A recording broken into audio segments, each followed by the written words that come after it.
Hello, and welcome back to another episode of From Prison to the Streets. I'm Eric. I did 11 years in prison, and I talk about prison stuff. Today, we're visiting another funny story I have to share with you guys about how I made the captain mad. I don't mean just any old captain. I'm talking about one of the meanest captains in the history of El Dorado. So, yeah, we're going to get into this. Be sure to like and subscribe. Here we go. In 2008, I want to say, I transferred to El Dorado Correctional Facility. It is a low, medium to Supermax facility. They have spots, or had spots, for low, medium, high, medium, max custody inmates, and Supermax inmates. The prison was situated so on the east side you had low and high medium.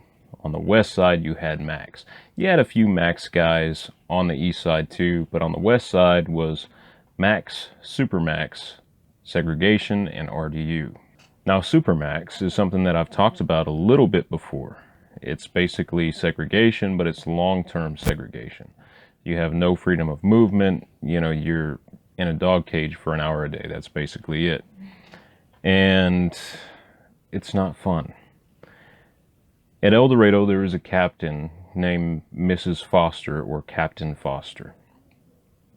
She was an older black lady. She was pretty big, and she always had this wig on that looked horrible. Now, the story was that she had been burned real bad at some point, and her head was all scarred up, and she couldn't grow any hair on her head, so she always wore this wig.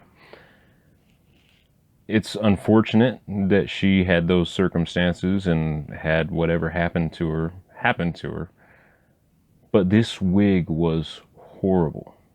I mean, it was a single braid that went around in a spiral to the top of said wig, where there was something that was supposed to be a bun. It did not look like a wig should look. We'll just put it that way. It did not look like a bun. It looked like something very strange. It looked like a basket. We'll go with that, because it did. It looked kind of like a basket. And Captain Foster was known for being a hard ass. She was tough on inmates. She didn't like inmates. You had nothing coming from Mrs. Foster. And she had this saying, whenever she would get into it with an inmate, she would say, "I'll change your address." And by that, she meant that she would change the cell that you were staying in to a segregation cell on the west side, meaning she would put you in Supermax. She was known for threatening guys with that. She loved to put guys in Supermax. I didn't know any of this at the time. I had just got to El Dorado in 2008. I hadn't been in El Dorado very long. I did not know Captain Foster's reputation. I did not know about her wig. I knew nothing about that. So, yeah. I was an infirmary porter. Basically, I worked in the clinic and the infirmary, and I was a janitor for the most part. I would go and get ice for the guys back in the infirmary sometimes. I would go get trays, things like that. And that was my job. I was back there all the time. And there's a long hallway that leads out of the infirmary to the gym. In El Dorado, the infirmary is off of the gym. The infirmary and clinic area is off of the gym. Another thing you should know, I'm blind. These big, thick glasses are not just for looks.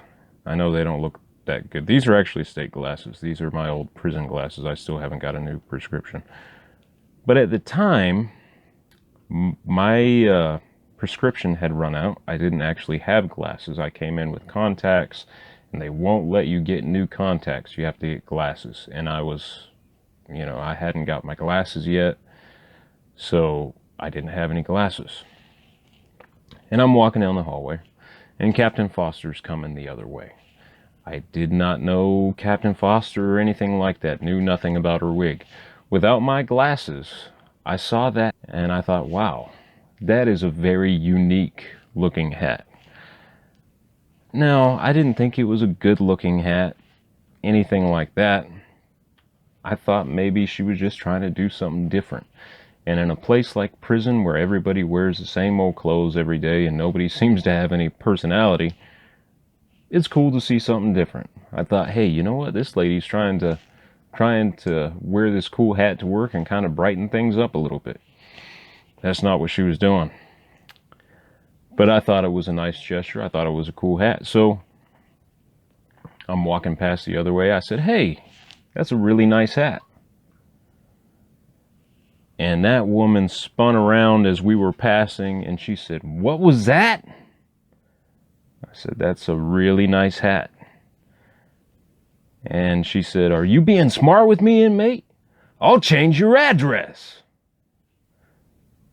I'm kind of flustered at this point. I was just trying to tell the lady she had a nice hat, and now she's all mad at me. And she looks like she could probably beat me up. I said, look, it's a really nice hat. It's a compliment. You can take it or leave it. And I turned around and I walked off. And she was just standing there, staring a hole in the back of my head as I was walking off. You ever get that when you can tell someone's really pissed off at you and you're just trying to burn a hole through you? Yeah, I got that.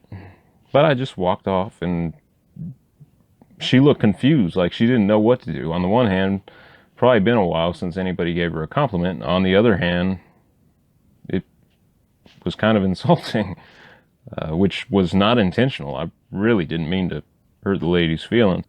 Later on, I was in the chow hall, and the captain sometimes stands in the chow hall when inmates are getting their trays and stuff, just because a lot of things kick off in the chow hall. It's the time of mass movement. I'm in line, and I had borrowed a pair of glasses from somebody,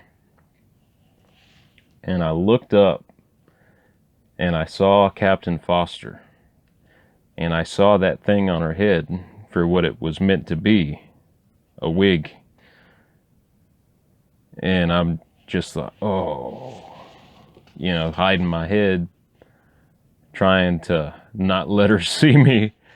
And yeah, after that, that woman hated me with a passion. Every time I saw her, she wanted me to come over. She wanted to pat search me and harass me, ask me where I was going, what business did I have being out of my cell, etc. But yeah, pissed her off. But she didn't put me in the hole, so that was cool. But I think it's more because she didn't know how to take that. If she should have taken it as a compliment, or if she was, yeah, I don't know. But I didn't get a write-up, so yeah. Anyway, that's another funny story for y'all. I thought it was funny anyway.